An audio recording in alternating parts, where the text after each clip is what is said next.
Alhamdulillah, salatu wassalamu ala rasulillah wa ala alihi wa sahbihi wa man tabi'ahu bi ihsanin ila yaumil qiyamah, amma ba'du. Rabbi shrahli sadri wa yassir li amri wahlul 'uqdatam min lisani yafqahu qawli. Yang saya hormati Bapak Kepala Sekolah SD Negeri Bendri, Ibu, Bapak Guru beserta staf pendidikan yang saya hormati dan saya banggakan.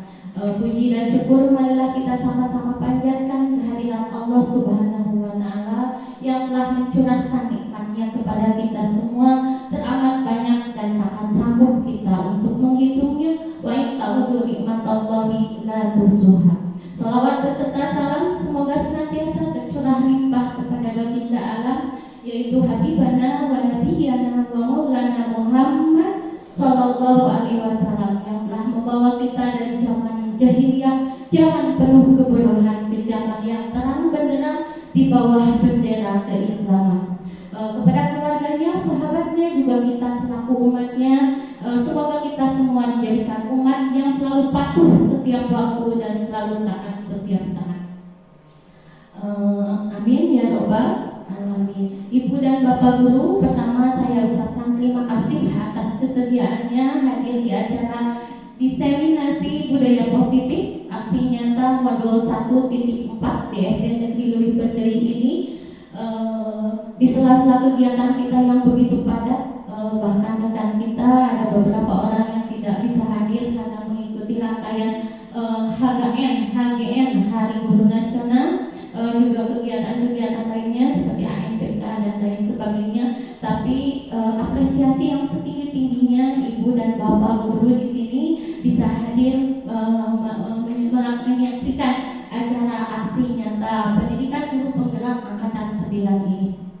Kemudian tujuan dari kegiatan ini adalah tadi merupakan rangkaian pendidikan guru penggerak angkatan 9, juga merupakan kolaborasi antara guru di SDN Leuwih Bendri ini. Supaya apa? Supaya pendidikan kita, tujuan pendidikan di SD Negeri Leuwih Bendri ini menuju ke arah yang lebih baik, menuju pembelajaran yang lebih baik lagi. Pada hari ini kita akan mempelajari tentang penyebaran pemahaman dan pengalaman penerapan modul 1.4 budaya positif. Tapi sebelum kita memasuki penyebaran pemahaman ini, saya ingin memperkenalkan dulu sebagai pemanasan ya, Bapak dan Ibu. Sebelum masuk ke materi, kita lihat dulu gambar di depan berikut ini. Temukan 3 perbedaan. Ayo kita asah dulu otak kita berpikir kritis. Temukan perbedaan dari gambar yang ada di depan. Ayo, siapa yang sudah menemukan perbedaannya? Ibu Ai barangkali? Jelas? Bapak Ibu gambarnya? Jelas. Coba kira-kira mana perbedaan antara gambar 1 dengan gambar 2? Sudah bisa menemukan? Ibu Sahla sudah bisa menemukan? 1 pintu, betul. Pintunya yang 1 gagangnya panjang, yang 1 pendek. 100 buat Pak Rizky, terima kasih. Ada 2 lagi perbedaannya. Yuk, buku. Ya, yang 1 posisi penghapus, ini penghapus sepertinya ya. Yang 1 depan buku, yang 1 di samping buku. 100. Kedua untuk Ibu Ratna Juwita. Ya, yang lain. Abi barangkali tas. Tasnya kalau yang 1 garis-garis, yang 1 polos. Luar biasa, sangat berpikir kritis. Gambar yang kedua. Ayo, gambar yang kedua. Yang ini ya. Tadi sudah. Coba barangkali Ibu Raisa. Silakan temukan, masih 3 perbedaan. 1 pakai kacamata, 1 tidak. 1 pakai kacamata ibu gurunya, yang 1 pakai kacamata, yang 1 enggak. 100 buat Bu Marti.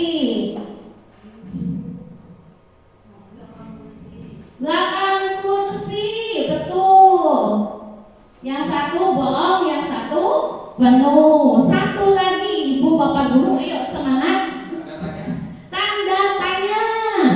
Ayo, mana perbedaannya tanda tanya? Sama. Wiji riring, wiji mantu. Ayo satu lagi.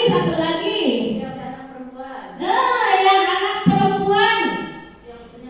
Bukunya yang satu panjang, yang satu kecil ya. 100. Tepuk tangan untuk kita semua. Akhirnya kita sudah menemukan jawaban dari 3 gambar tadi. Masuk ke dalam alur pembelajaran yang akan kita pelajari hari ini.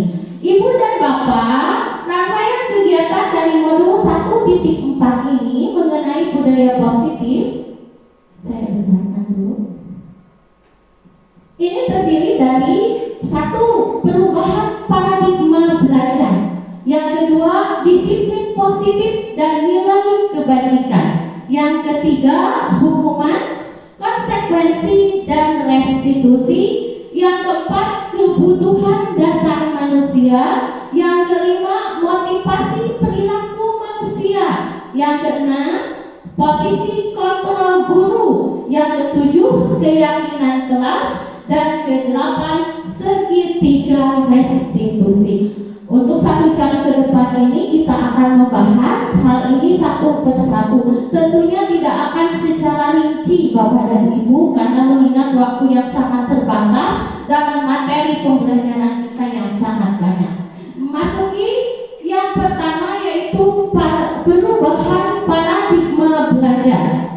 Pembelajaran dengan paradigma baru dirancang berdasarkan prinsip pembelajaran yang berdiferensiasi, sehingga setiap siswa belajar sesuai dengan kebutuhan dari tahap perkembangannya untuk mewujudkan profil pelajar Pancasila. Sebagaimana kita ketahui, ada 6 dimensi dari profil pelajar Pancasila, itu beriman, bertakwa kepada Tuhan dan berakhlak mulia, berkebinekaan global, gotong royong, kreatif, bernalar kritis, dan mandiri. Itu adalah perubahan paradigma belajar. Bapak dan Ibu, ada miskonsepsi tentang makna kontrol. Maka Dr. William Glasser ini meluruskan tentang miskonsepsi tersebut, bahwa apa itu miskonsepsi itu? Salah paham tentang makna kontrol dari guru. Yang pertama, ilusi guru mengontrol murid. Kita yakin, kita percaya pada awalnya bahwa seorang guru itu mampu mengontrol murid. Betul nggak Bapak dan Ibu? Nah, ternyata kita ini sebagai guru tidak bisa mengontrol murid, kecuali murid memberikan izin dirinya dikontrol oleh guru. Jadi murid itu mempunyai kebebasan untuk menentukan keinginannya sendiri. Yang kedua, ilusi bahwa semua penguatan positif efektif dan bermakna. Misalnya apa? Misalnya nasihat-nasihat, kemudian bujukan-bujukan, terus jika terlalu dalam, jika kita memberikan nasihat-nasihat, bujukan-bujukan terhadap murid, jika terlalu dalam, muridnya diolah, dibujuk, jika terlalu dalam, ini akan mengakibatkan murid tidak bisa mandiri dan tidak bisa mengontrol dirinya sendiri, akan ketergantungan terhadap bujukan-bujukan tadi, nasihat-nasihat tadi yang sifatnya menghina-bobokan murid. Yang ketiga, ilusi bahwa kritik akan membuat orang merasa bersalah, dapat menguatkan karakter. Kalaupun kita harus memberikan kritik ataupun saran, ini harus secukupnya saja, atau kritik yang kita layangkan, yang kita berikan itu harus bersifat membangun. Ulah misalnya kritik teh yang menjatuhkan dasar manehna bohong. Pernah dituna ada bapak maneh gitu misalnya teh. Bagus ya. Nah, maka jika kita terpaksa harus memberikan kritik, maka berikan kritik yang membangun, yang sifatnya membangun, bukan malah membuat murid semakin tidak percaya diri. Yang keempat adalah ilusi bahwa orang dewasa memiliki hak untuk memaksa. Abang kira dek, memang mana ke ibu lah kahir tehnya, ibu tukangnya kona biasanya gitu kan ya. Mana mau budakannya gitu kan. Ternyata menentukan pilihan itu tidak ditentukan oleh besar dan kecilnya, oleh usia, besar dan kecil, usia muda dan tua, semua manusia mempunyai hak untuk memilih masing-masing, memilih keinginannya masing-masing. Ini yang diluruskan oleh Dr. William Glasser melalui teori kontrolnya. Lalu bagaimana seorang bisa merubah tadi merubah paradigma dari stimulus respon menuju kepada pendekatan teori. Bila kita ingin membuat kemajuan yang perlahan, sedikit-sedikit ubahlah sikap kita. Kemudian bila kita ingin membuat perubahan yang utama, maka kita perlu mengubah kerangka acuan kita. Ubahlah bagaimana kita melihat dunia, bagaimana kita berpikir tentang manusia lain. Online.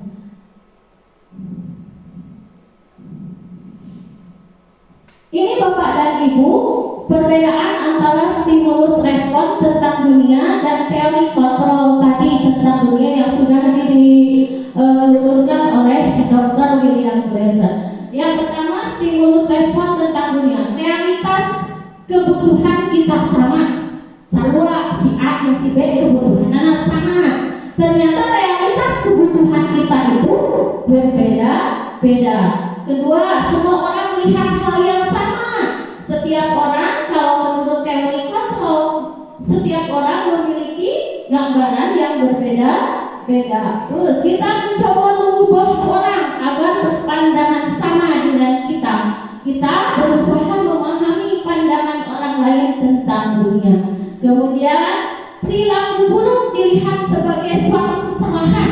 Kalau anak melakukan kesalahan, perilaku buruk itu disebut sebagai perilaku kesalahan. Padahal menurut teori kontrol, semua perilaku memiliki tujuan. Artinya apa? Artinya harus ditanya dulu, jangan langsung dijudge.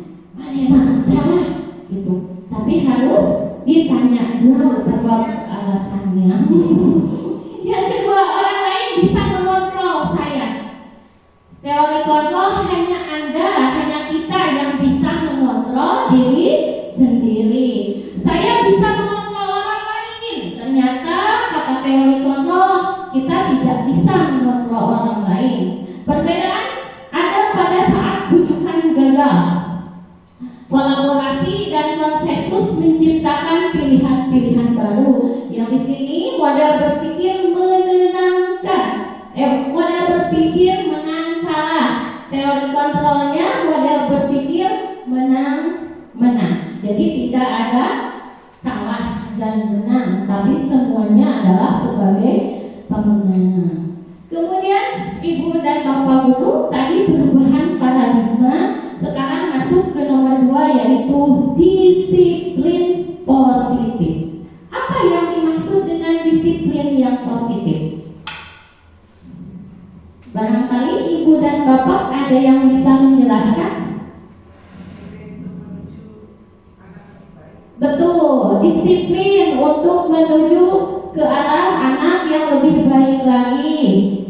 Iya, terima kasih Ibu. Secara umum, disiplin positif adalah suatu pendekatan untuk menerapkan disiplin dari dalam diri anak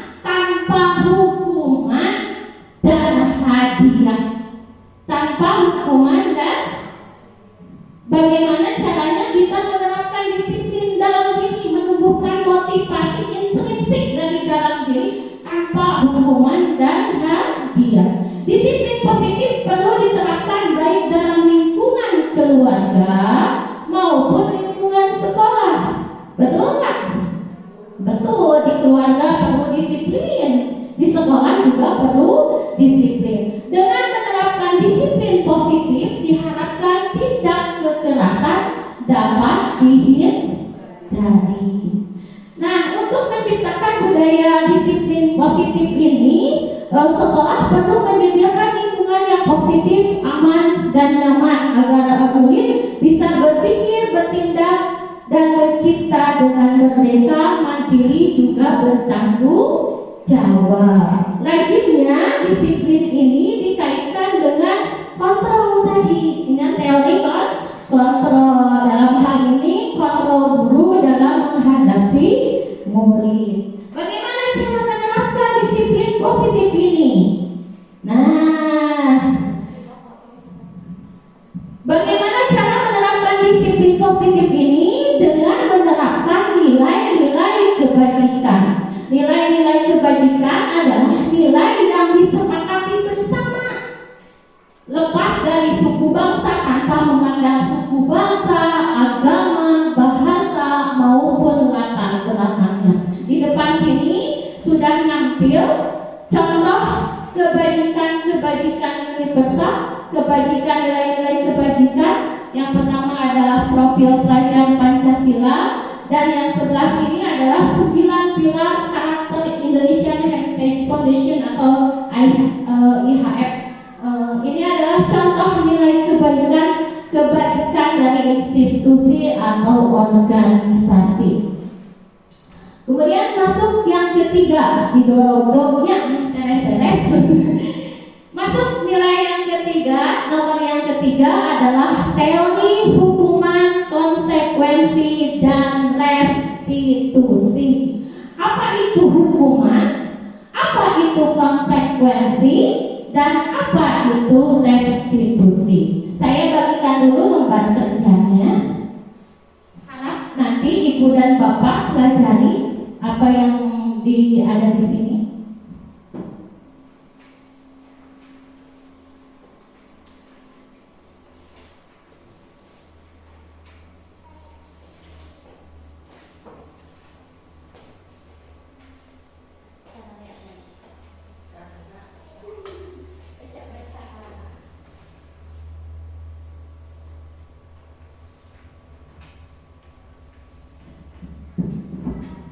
Silahkan dipelajari perbedaan antara hukuman. Ada di situ hukuman?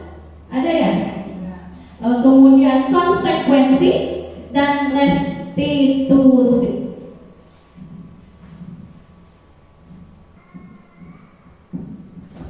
Baik Bapak dan Ibu, sudah dipelajari ya mengenai perbedaan hukuman, konsekuensi, dan restitusi. Kita latihan soal dulu. Kita lihat dulu ke depan. Ada beberapa latihan soal untuk mendalami pemahaman kita tentang hukuman, konsekuensi, dan restitusi. Nomor 1, mencatat 100 kali di dalam buku kalimat "Saya tidak akan terlambat lagi karena terlambat ke sekolah". Sanksi, konsekuensi, sanksi atau konsekuensi atau hukuman. Kalau murid disuruh mencatat 100 kali di buku, konsekuensi. Kita pilih konsekuensi. Iya, betul. Selanjutnya, lari mengelilingi lapangan basket 2 kali karena terlambat hadir di sekolah. Budak dipiwarang lari lompatan karena terlambat hadir. Kira-kira konsekuensi apa hukuman?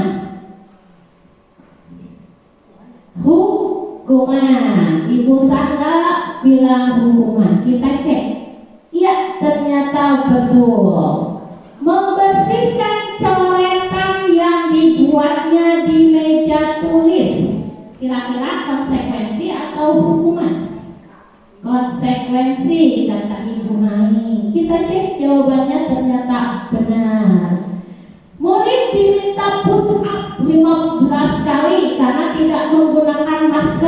sekolah? Hukuman. Dengan sepakat menjawab hukuman, betul. Kemudian menggantikan kertas tugas teman yang telah dicoret-coret. Konsekuensi. Iya, betul. Pertanyaan selanjutnya, berjemur di lapangan basket jam 12 siang karena ngobrol dengan teman di kelas. Hukuman. Iya, betul. Murid diminta bertelanjang kaki sepanjang hari karena tidak menggunakan sepatu warna hitam sesuai peraturan sekolah. Hukuman. Betul.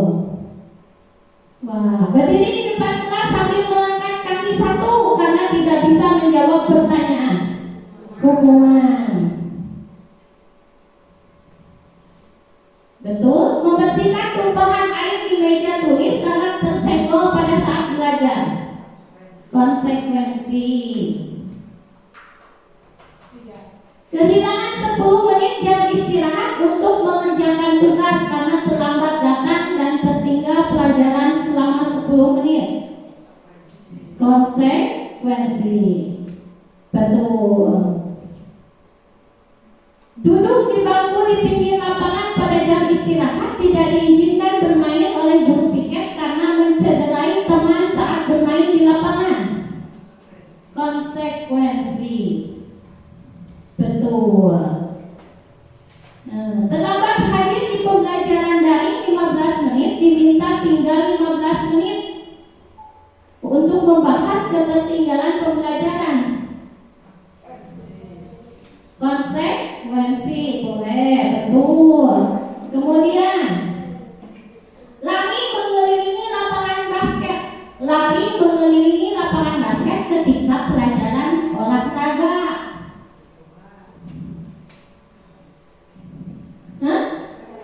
Pelajaran olahraga. Kira-kira konsekuensi apa hukuman? Konsekuensi. Iya, betul. Karena ini adalah pelajaran olahraga. Membersihkan WC sekolah karena mematahkan pensil kawannya. Iya, hukuman.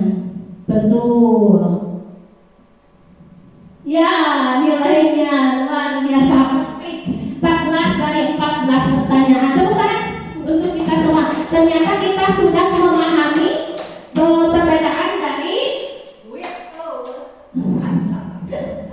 dari hukuman, konsekuensi, dan restitusi. Sekarang kita masuk ke nomor 4, yaitu 5 kebutuhan dasar manusia. Jadi pada dasarnya seluruh tindakan manusia memiliki tujuan tertentu. Semua yang kita lakukan adalah usaha terbaik kita untuk mendapatkan apa yang kita inginkan. Lalu apa yang kita inginkan ini? Ternyata yang kita inginkan ini mencakup 5 kebutuhan dasar. Yang pertama adalah kebutuhan untuk bertahan hidup. Contohnya apa? Contohnya adalah kebutuhan terkait dengan kesehatan, rumah, dan makanan. Selain itu, kebutuhan untuk bertahan hidup dan kebutuhan untuk rasa aman. Yang kedua adalah kebutuhan akan rasa kasih sayang dan rasa diterima. Contohnya adalah kebutuhan akan hubungan dan koneksi sosial, kebutuhan untuk memberi dan menerima kasih sayang, dan kebutuhan untuk merasa menjadi bagian dari suatu kelompok. Kemudian yang ketiga, penguasaan, kebutuhan untuk merasa kompeten, menjadi terampil dan diakui atas ketercapaian dalam keterampilan.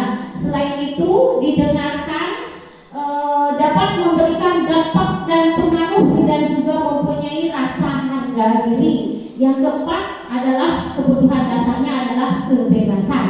Jadi setiap manusia pada dasarnya ingin merasa bebas, kebebasan untuk membuat pilihan, menyuarakan pendapatnya dengan percaya diri, dan kebebasan untuk memberikan kesempatan mencoba terhadap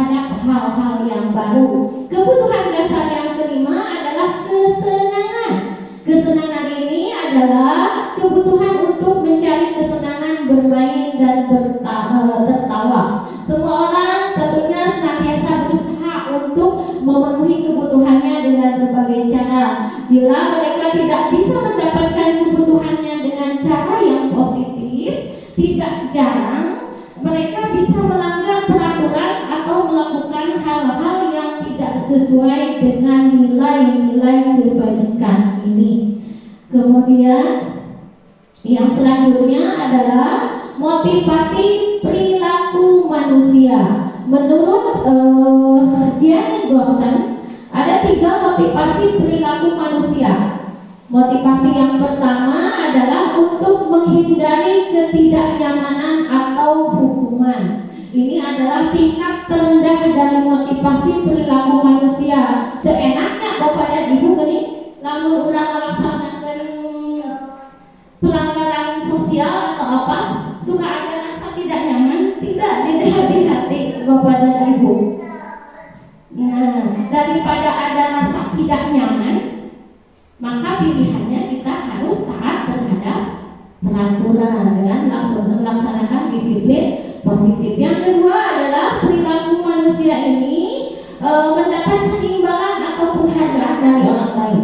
Biasanya ini murid tahu belajar, rajin menghafal. Kenapa?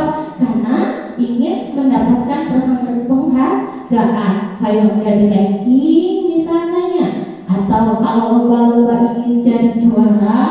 Nah, ini adalah motivasi dari ingin mendapatkan imbalan atau penghargaan dari orang lain. Ini adalah satu tingkatan kedua, lebih tinggi dari tadi tingkatan yang pertama. Motivasinya sudah ada sedikit numbuh lebih tinggi dari tingkatan yang pertama. Tadi mas kadang melaksanakan kewajiban daripada dihukum, laksanakan kewajiban. Sekarang mas sudah ada motivasi lain, yaitu ingin mendapatkan penghargaan. Yang ketiga, motivasi yang ketiga ini adalah untuk menjadi orang yang mereka inginkan dan menghargai diri sendiri dengan nilai-nilai yang mereka percaya. Tentunya ini adalah tingkatan yang ketiga yang lebih baik dari tingkatan sebelumnya. Mereka melakukan sesuatu karena nilai-nilai yang mereka yakini dan hargai. Sudah timbul motivasi dari dalam diri mereka sendiri.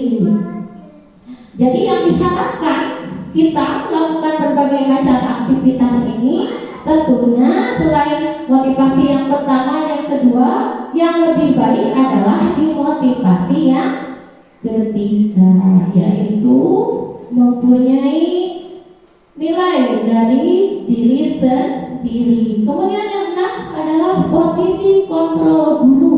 Nah, ini yang biasa kita lakukan dalam kegiatan sehari-hari dalam budaya positif atau menerapkan disiplin positif terhadap anak didik kita. Ternyata ibu dan bapak, kita ini di sekolah ini punya posisi kontrol yang biasa kita lakukan sehari-hari. Sekarang kita mari merenung, menyimak. Biasanya udah melaksanakan posisi kontrol mana sih? Nah, anu hiji, nah anu kadua, nah anu katilu, nah kaopat, nah kalima. Nah, cina anu kahiji teh, anu kahiji mah sebagai posisi kontrol penghukum. Seorang penghukum bisa menggunakan hukuman fisik. Ada yang begini di sini? Tentunya tidak ada. Kalau lebih jelasnya, kita akan menyimak video tentang posisi hukum ini. 5 posisi hukum.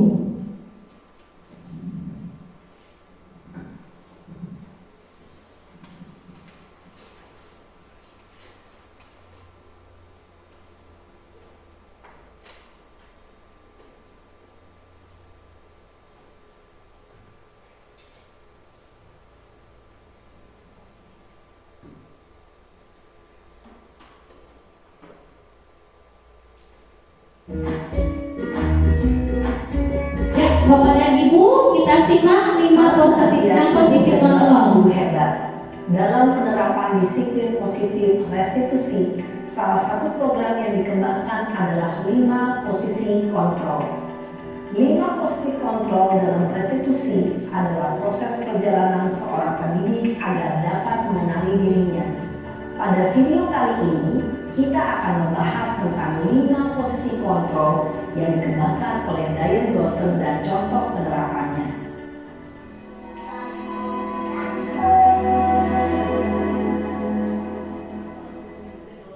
5 posisi kontrol itu adalah: 1. Posisi penghukum. 2. Posisi pembuat merasa bersalah. 3. Posisi teman. 4. Posisi pemantau atau monitor. Dan 5. Posisi manajer. Untuk lebih memahami kelima posisi tersebut, mari kita saksikan kasus Naren yang terlambat hadir 20 menit di sekolah dan melihat bagaimana kelima posisi kontrol dalam menghadapi masalah tersebut.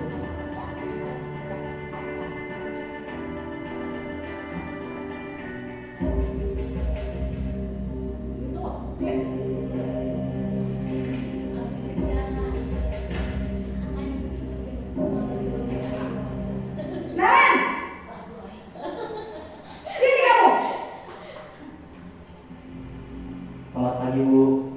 Selalu terlambat. Kamu deh, pasti terlambat. Maaf, Bu. Saya Apa? Apa coba? Alasan kamu apa lagi? Kapan sih kamu tidak terlambat? Malas sekali ya kamu jadi anak. saya Dasar pemalas. Gak kapok-kapok sih kamu. Sudah berapa kali terlambat? Sana, kamu keliling lapangan basket 2 kali. kenapa saya harus keliling lapangan basket, Bu? Kenapa? Kamu melawan ibu. Berani-beraninya jawab. Sudah terlambat, masih berani jawab enggak? Sekarang, keliling lapangan basket 5 kali sekalian. Biar kapok. Cepat. Pergi sana ke lapangan basket. Posisi penghukum biasanya berbicara dengan nada tinggi, menghardik, menunjuk-nunjuk, menyakiti, dan menyindir. Hukuman bisa berupa fisik maupun psikis. Ibu dan bapak guru hebat. Dampak yang terjadi pada murid ketika guru berada pada posisi penghukum adalah murid cenderung akan memberontak, bahkan menyimpan dendam.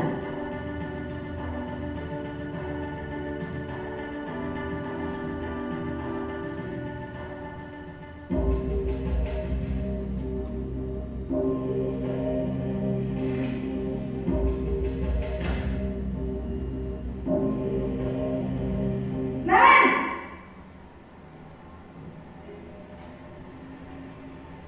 Selamat pagi, Bu. Naren. Kamu kenapa terlambat lagi, nak? Ya Tuhan, Naren. Kamu senang ya bikin ibu susah ya? Kalau kamu terlambat lagi, nanti ibu yang ditegur bapak kepala sekolah, nak. Disangka ibu tidak bisa membina kamu.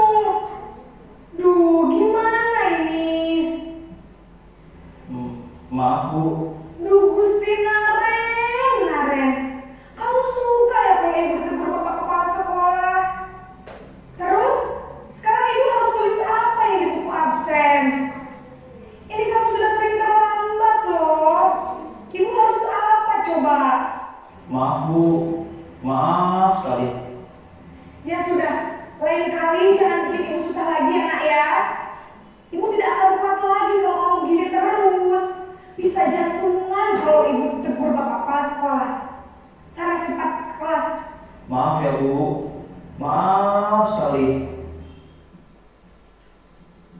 Posisi kontrol yang Posisi kedua pembuat rasa bersalah berbicara dengan nada tenang, cenderung lembut, namun kata-kata yang diutarakan membuat murid merasa menjadi orang yang gagal, memandang buruk dirinya sendiri, merasa tidak berharga, dan tidak sanggup membahagiakan orang lain. Ketika guru mengambil posisi pembuat rasa bersalah, murid akan menganggap dirinya yang bersalah dan ia akan menyimpan emosi negatif tersebut di dalam dirinya.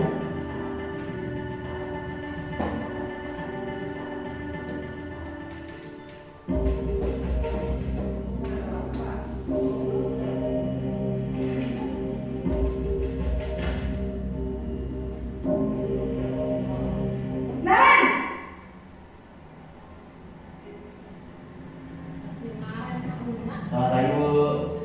Wah, sudah jam berapa ini nak? Terlambat lagi ya sayang.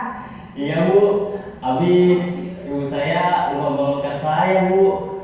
Kamu malah menyalahkan ibu kamu. Kamu bukannya anak yang larinya paling kencang. Kok terlambat sih? Iya Bu, saya memang terlambat bangun tadi. Jadi biarpun saya lari kencang, tetap biar kejar Bu. Ya sudah sana, nanti lain kali larinya lebih kencang lagi ya. Biar gak terlambat lagi. Bikin seneng ibu, demi ibu. Bisa kan? Bisa Bu. Ya sudah sana masuk kelas. Ibu beresin urusan absen kamu. Kamu ini ada-ada saja. Dalam posisi teman, guru berbicara dengan nada suara ramah, akrab, cenderung bersenda gurau untuk menjaga suasana tetap santai. Murid akan merasa senang, aman, dan akrab dengan guru. Identitas yang tercipta adalah identitas sukses atau berhasil. Namun, perlu diingat, karena ini masih dorongan eksternal, maka ada faktor ketergantungan dari murid kepada orang tertentu. Di sini, guru aksennya, sehingga di lain waktu, murid bisa berperilaku baik, namun hanya kepada orang-orang tertentu saja.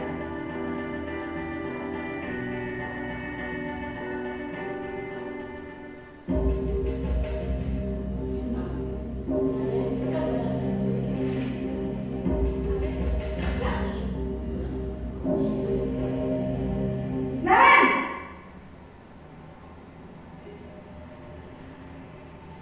Selamat pagi Bu.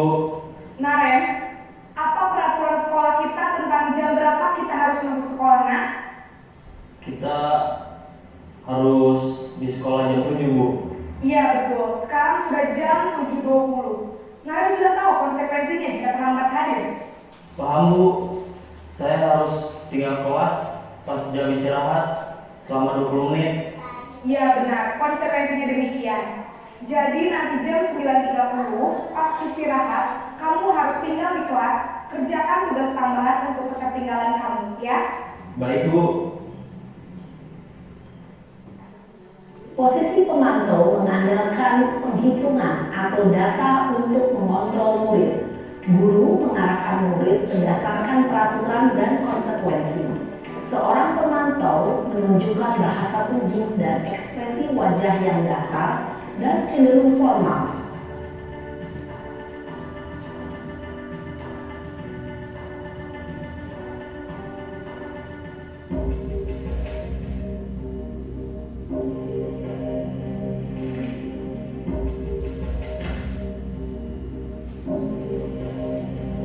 Naren!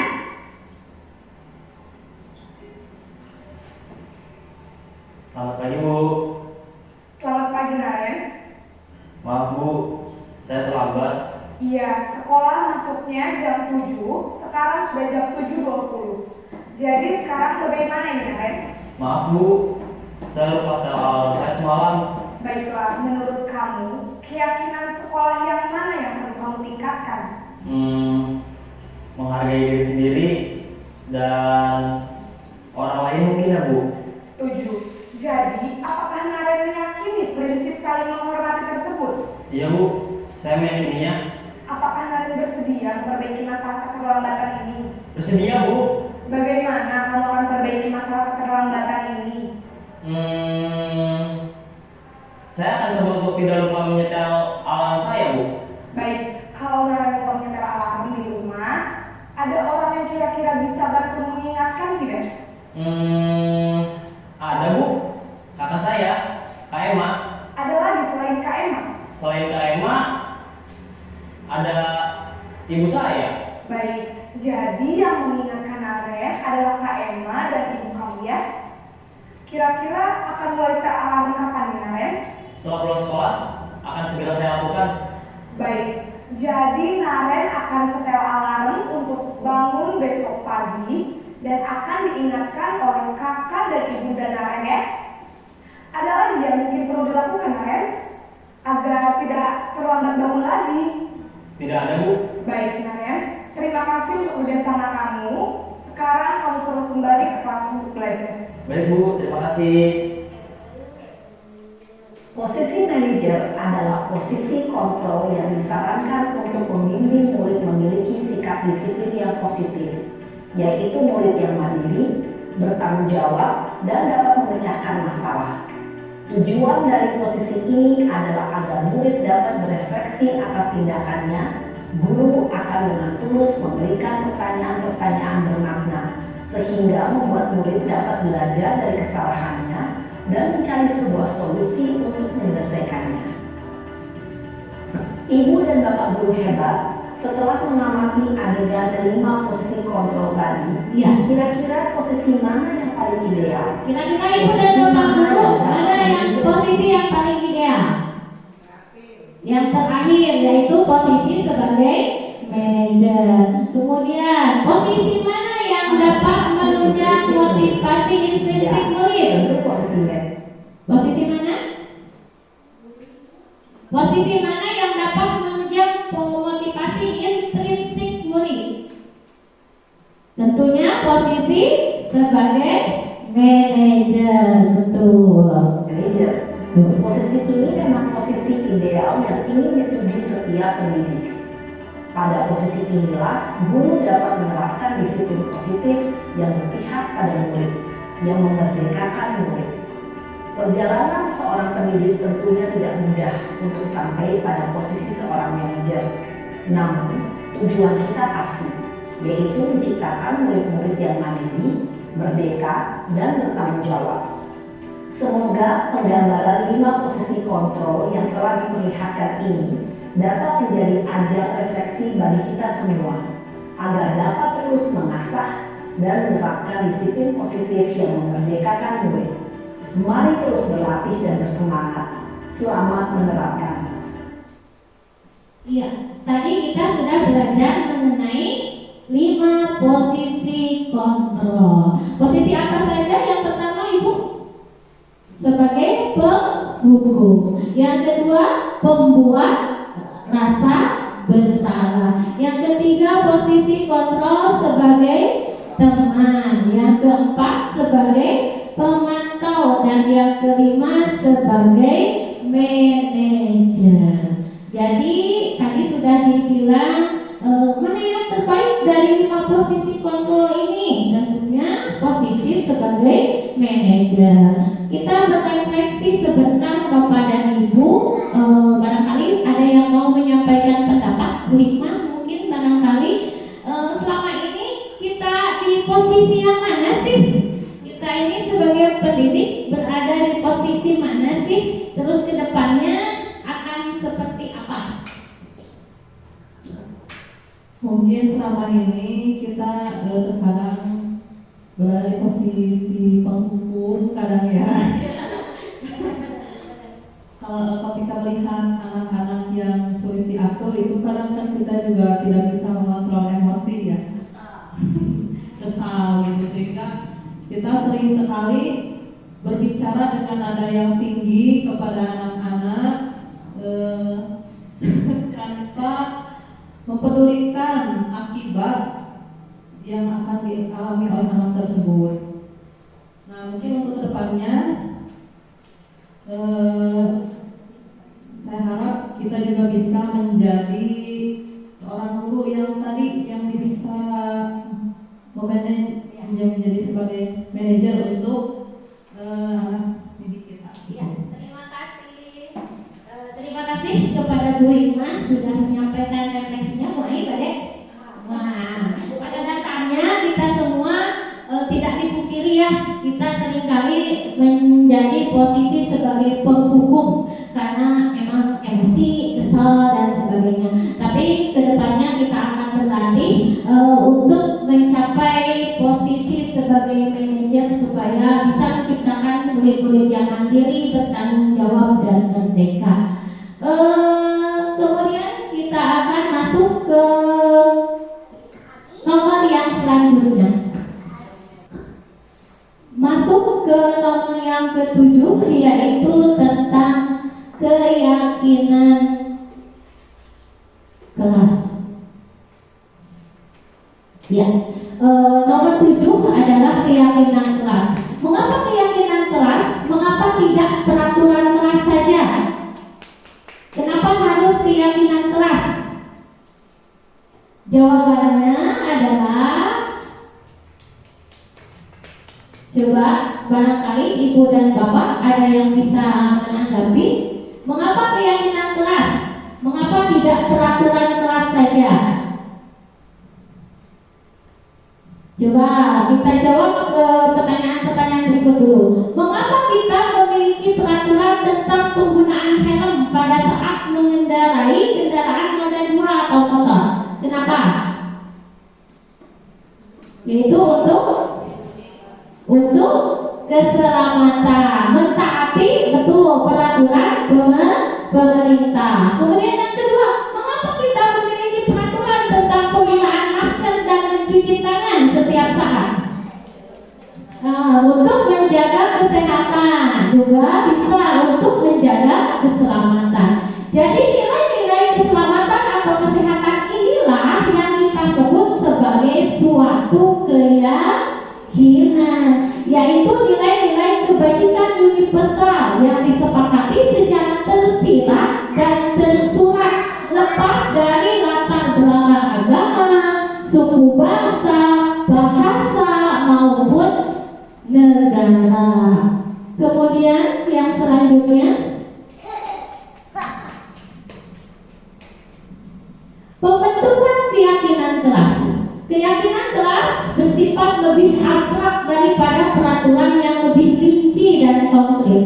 Keyakinan kelas berupa pernyataan-pernyataan universal. Pernyataan keyakinan kelas senantiasa dibuat dalam bentuk yang positif. Jadi pernyataan keyakinan kelas ini dibuat dalam bentuk yang positif. Keyakinan kelas hendaknya tidak terlalu banyak sehingga mudah diingat dan dipahami oleh semua warga sekolah. Keyakinan kelas sebaiknya sesuatu yang dapat diterapkan di lingkungan tersebut. Semua warga kelas hendaknya ikut berkontribusi dalam pembuatan keyakinan kelas lewat kegiatan curah pendapat. Jadi untuk mendapatkan keyakinan kelas ini sebaiknya dilaksanakan melalui kegiatan curah pendapat terlebih dahulu. Kemudian bersedia meninjau kembali keyakinan kelas dari waktu ke waktu. Siapa tahu ini tidak bersifat statis ya, tapi bisa berganti-ganti sehingga bisa ditinjau kembali. Contoh keyakinan kelas: kembalikan barang ke tempatnya, dilarang mengganggu orang lain, hadir di sekolah 15 menit sebelum pembelajaran dimulai, dilarang melakukan kekerasan, dilarang menggunakan narkoba, bergantian atau menunggu giliran. Itu adalah salah satu contoh keyakinan kelas yang berdasarkan atas nilai kebajikan. Jadi nilai kebajikan dari keyakinan kelas ini adalah satu hal yang dituju dari peraturan tersebut. Kemudian kita latihan, coba kita latihan dulu untuk memperkuat pemahaman kita tentang keyakinan kelas. Keyakinan kelas dan peraturan kelas adalah hal yang sama. Betul apa salah? Betul apa salah? Tadi keyakinan kelas dan peraturan kelasnya adalah hal yang sama. Salah. Kita cek ya. Iya, betul. Berarti tidak sama. Keyakinan kelas berdasarkan nilai-nilai kebajikan atau prinsip universal. Betul apa salah? Betul. Kita cek jawabannya. Iya, betul. Nah, apa nilai kebajikan atau keyakinan yang ingin diangkat dari peraturan berikut? Menggunakan helm saat mengendarai motor. Tadi jangan pakai helm teh. Keselamatan. Membuang sampah pada tempatnya. Kebersihan. Dilarang menggunakan kata-kata kotor, kata-kata kasar. Kebajikan apa ya yang ingin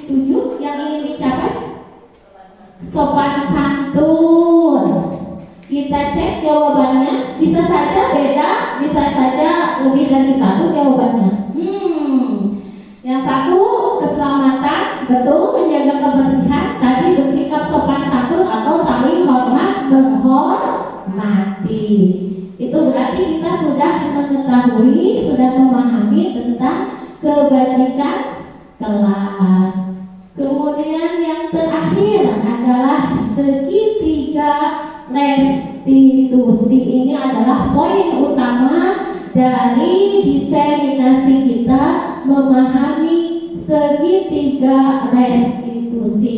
Kita simak dulu video pembelajaran berikut ini.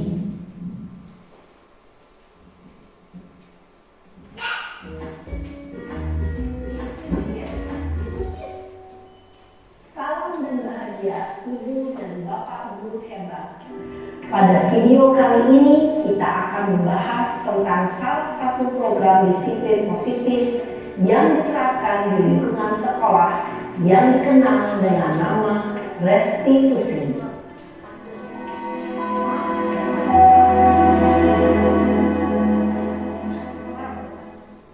Restitusi dikembangkan oleh pakar pendidikan Diane Gosson, berlandaskan pada teori kontrol Dr. William Blaser. Segitiga restitusi adalah suatu proses dialog yang dijalankan oleh guru atau orang tua agar dapat menghasilkan murid yang mandiri dan bertanggung jawab.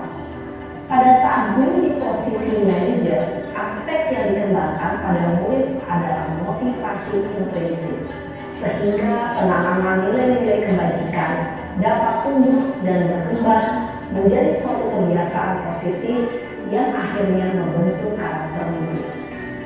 Proses dialog ini terdiri dari 3 langkah yang digambarkan pada ketiga sisi pada segitiga restitusi. Sisi pertama adalah menstabilkan identitas. Sisi yang kedua adalah validasi tindakan yang salah. Dan sisi yang ketiga adalah menanyakan keyakinan. Ibu dan Bapak Guru, berikut ini akan ditunjukkan bagaimana seorang guru berada dalam posisi manajer menggunakan penerapan segitiga restitusi.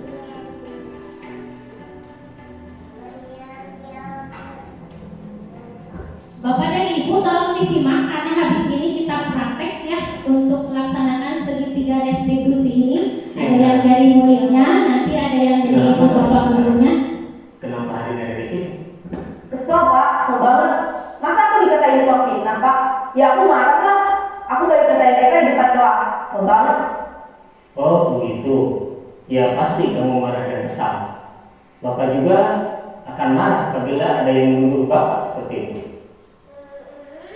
Kemudian pada saat itu kamu mau melakukan apa? Ya saya langsung ngatain Eka lah Pak. Kesel banget. Saya bentak-bentak dia di depan teman-teman lain. Oh begitu. Pasti kamu melakukan seperti itu karena suatu alasan tertentu kan? Iyalah, masa saya diam saja Pak? Ya saya bela diri lah. Masa saya dituduh tukang fitnah? Ya wajar lah. Mempertahankan harga diri itu sesuatu yang penting buat kamu. Untung kamu tidak bertindak lebih awal lagi. Hanya membentak-bentak. Iya Pak. Untung saya masih bersabar dan hanya membentak saja. Sudah gemes padahal. Saya pasti bela diri lah. Ya pasti ya. Tapi kamu memilih untuk tetap bertahan dan bersabar. Kamu memilih untuk tidak berbuat lebih parah lagi kan? Iya. Nah, sekarang coba kita lihat lagi tindakan kamu yang bentak-bentak Eka di kelas. Tindakan kamu itu kira-kira sesuai dengan keyakinan kelas atau prinsip kamu tidak? Enggak lah Pak. Capek Pak jadi pemarah. Jadi keyakinan atau prinsip mana yang kurang sesuai dengan keinginan kamu? Ya, saya sebenarnya sangat menghargai orang lain. Mungkin saat itu saya menjadi emosi, jadi tidak menunjukkan sikap itu. Kamu meyakini tidak? Menghargai orang lain itu penting buat kamu. Yakinlah Pak. Iya, setuju. Kita harus saling menghargai. Namun, ada juga keyakinan yang bisa sepakati yang perlu kita jalankan apabila kita sedang marah, kan? Ya, saya bisa lebih proaktif, mulai dengan diri sendiri. Saya bisa jadi lebih bersabar, mengambil waktu jeda untuk berpikir mau apa selanjutnya. Kira-kira kamu bersedia memperbaiki masalah ini tidak? Sedia, Pak. Kalau kamu memperbaiki masalah ini, kamu akan menjadi orang seperti apa? Saya akan menjadi orang yang bertanggung jawab kali ya, Pak. Dan senantiasa proaktif. Iya, menurut kamu bagaimana rasanya menjadi orang seperti itu? Ya nyaman lah, bangga bisa bersabar dan menahan diri. Baiklah kalau begitu. Yuk kita pikirkan bagaimana memperbaiki masalah ini.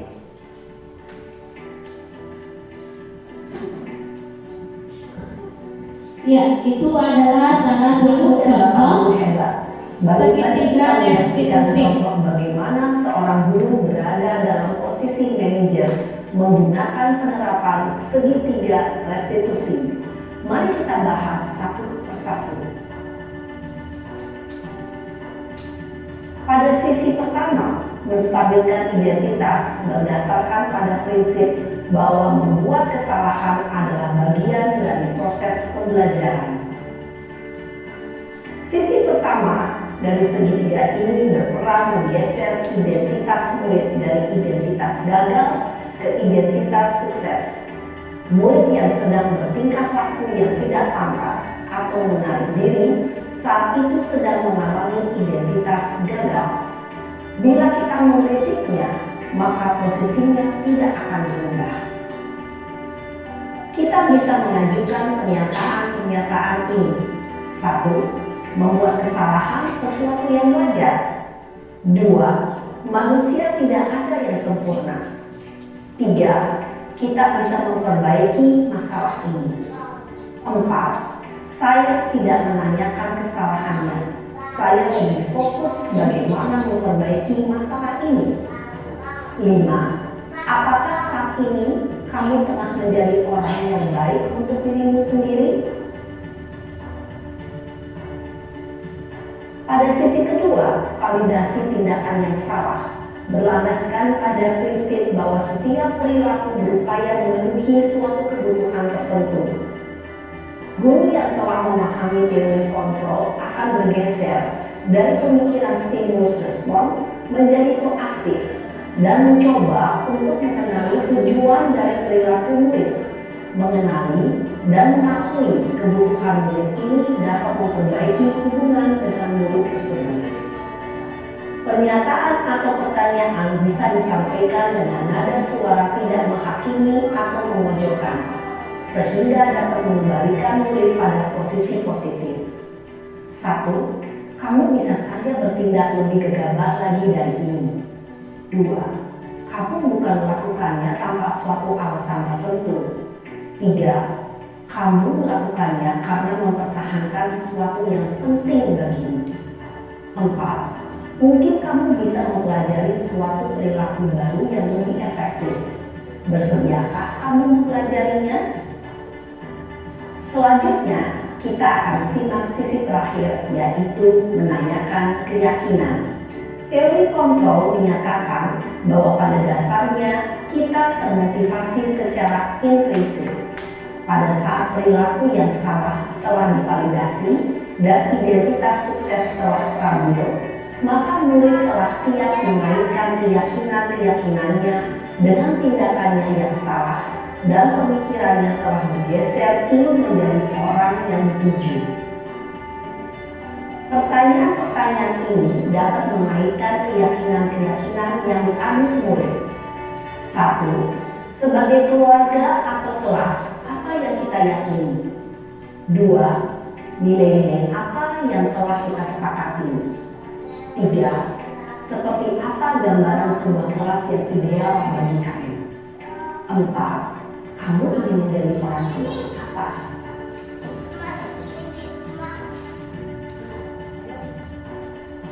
Dalam menerapkan segitiga restitusi, perlu diperhatikan beberapa hal, yaitu 1. Perilaku yang salah perlu dikaitkan dengan nilai-nilai atau keyakinan-keyakinan yang telah disepakati atau dituju. 2. Kesediaan orang yang melakukan kesalahan untuk memperbaiki masalah. 3. Pemecahan masalah sebisa mungkin relevan atau memiliki hubungan dengan masalah yang ada. 4. Usaha, perlu adanya suatu usaha perbaikan dari pihak yang berbuat kesalahan. 5. Waktu, perlu didedikasikan waktu dari pihak yang berbuat kesalahan.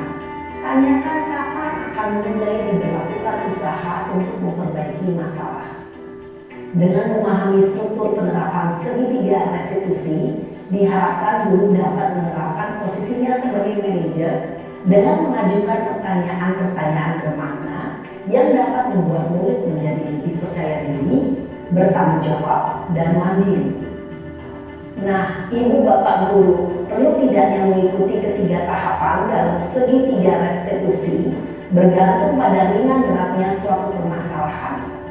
Misalnya, bila permasalahan tersebut ringan, maka tidak perlu dijalankan secara berurutan. Bahkan bisa semudah menanyakan apa keyakinan yang kita sepakati. Dengan menjalankan segitiga restitusi, dengan mengajukan pertanyaan-pertanyaan bermakna, diharapkan murid menjadi lebih kuat secara pribadi, dapat membuka wawasan murid agar dapat menyelesaikan permasalahannya sendiri, semakin percaya diri, mandiri, dan merdeka. Salam dan bahagia, ibu bapak guru hebat. Ya, tadi adalah mengenai segitiga restitusi. Adalah satu proses dialog yang dijalankan oleh guru agar dapat menghasilkan murid yang mandiri dan bertanggung jawab. Kemudian, ibu dan bapak, saya mempunyai beberapa kasus mungkin kita bisa praktek bersama-sama mengenai segitiga restitusi ini. Saya harap ada ibu atau bapak guru yang bersedia sebagai ibu gurunya atau bapak gurunya, kemudian yang lain sebagai muridnya, mempraktekkan apa yang sudah kita pelajari mengenai segitiga restitusi ini. Bagaimana, bersedia bapak sama ibu? Siap ya? Ya, nanti saya bagikan dulu skenario pembelajarannya.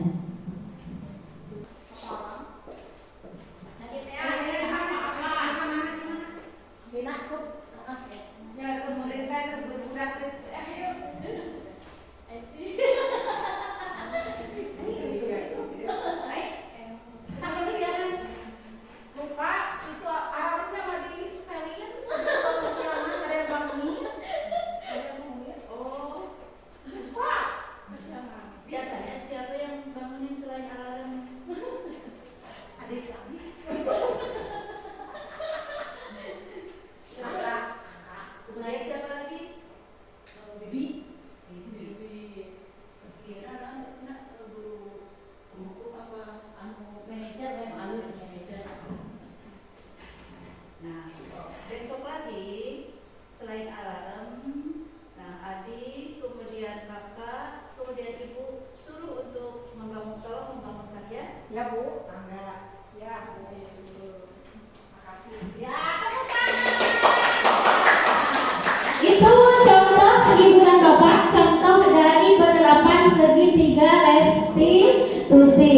Jadi segitiga restitusi ini terdiri dari 3 kegiatan. Yang pertama adalah menstabilkan identitas, bertujuan untuk mengubah identitas anak yang gagal, yang melakukan kesalahan karena melakukan kesalahan, menjadi orang yang sukses, dari merasa sedih, emosional hingga mampu menggunakan fungsi rasionalnya. Contoh respon tadi dah berbuat salah ibu, ai nggak apa-apa kesiangan.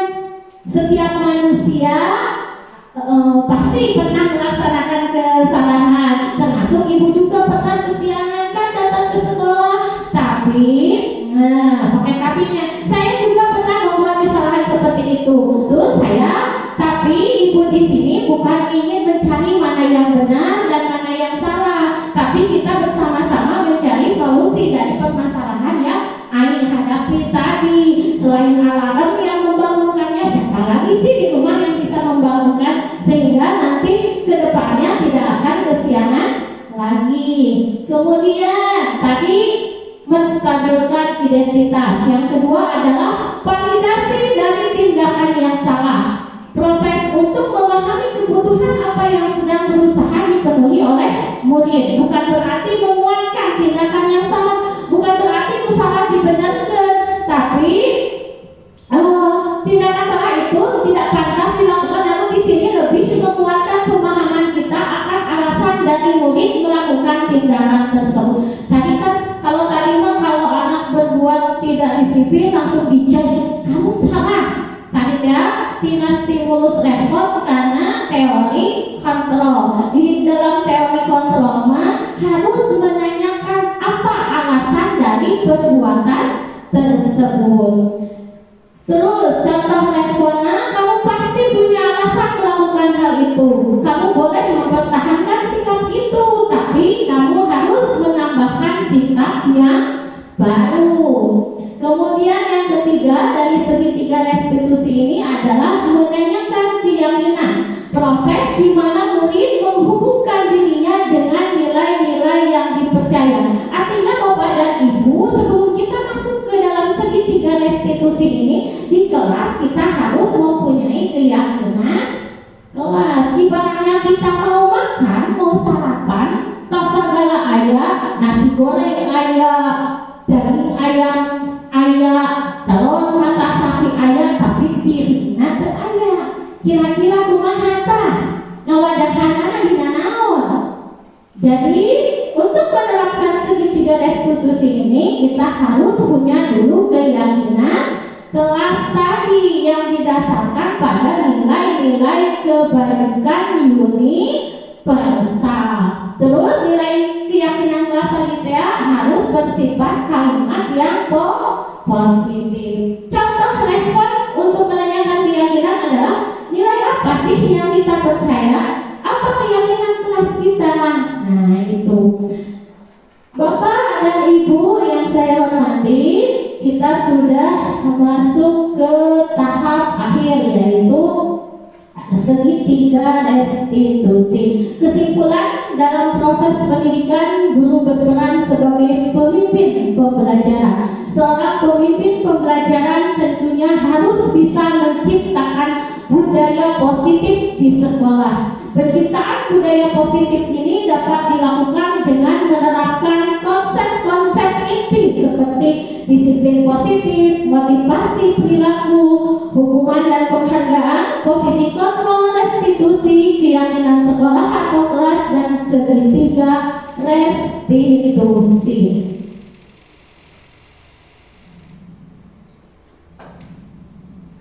Terakhir, sebagai penutup, kita tutup dengan kata mutiara dari Rumi. Kemarin aku menjadi pintar, aku ingin berubah dunia. Sekarang hari ini aku menjadi bijak, aku ingin merubah diriku sendiri. Jadi intinya mudah-mudahan dengan kegiatan ini kita semua bisa segera bergerak dan menggerakkan. Terima kasih atas waktu dari Bapak dan Ibu semua. Sekali lagi mohon maaf apabila ada kata-kata yang kurang berkenan di hati Bapak dan Ibu semua, sudah mengganggu waktunya. Mudah-mudahan kegiatan ini ada manfaatnya untuk perbaikan proses pembelajaran kita ke depannya. Terima kasih, salam sehat dan bahagia. Wassalamualaikum warahmatullahi wabarakatuh.